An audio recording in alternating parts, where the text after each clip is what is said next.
Creators club কলকাতার আজকের কবিতা নীলাদ্রির কলমে, অশ্রুতের কণ্ঠে, অন্তর্দাহ, তিলে তিলে পুড়ে যাওয়ার গল্প। আমরা কি আর এক নিমিষেই হঠাৎ ভেঙে পড়ি? রোজ একটু একটু পুড়ে নিজের চিতা নিজেই করি।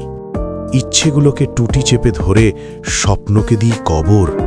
হাসির আড়ালে রক্ত ঝরে, কে রাখে কার খবর? বোঝানোর পালা শেষ হয়েছে, থেমেছে সব অভিযোগ। আশার প্রদীপ নিভিয়ে মনই এনেছে মরণযোগ। সব জিজ্ঞাসা হারিয়ে গেছে বিষাক্ত এক আধারে। তাই নিজের ভেতরই নিজেকেই হারাই ভিড়ের মাঝারে। মুখের হাসিটা এখন কেবল রঙিন এক মুখোশ।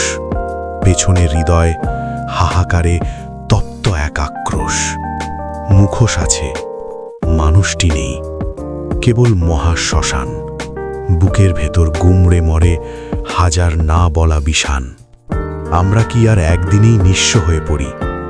রোজ তিলে তিলে মরে গিয়েও বাঁচার অভিনয় করি। এক পলকে তো প্রাণ ভাঙে না, ধীরে ধীরে শেষ হই। অস্তিত্বের এই জ্বলন্ত আগুনে একদিন আমরা পুড়ে ছাই হই।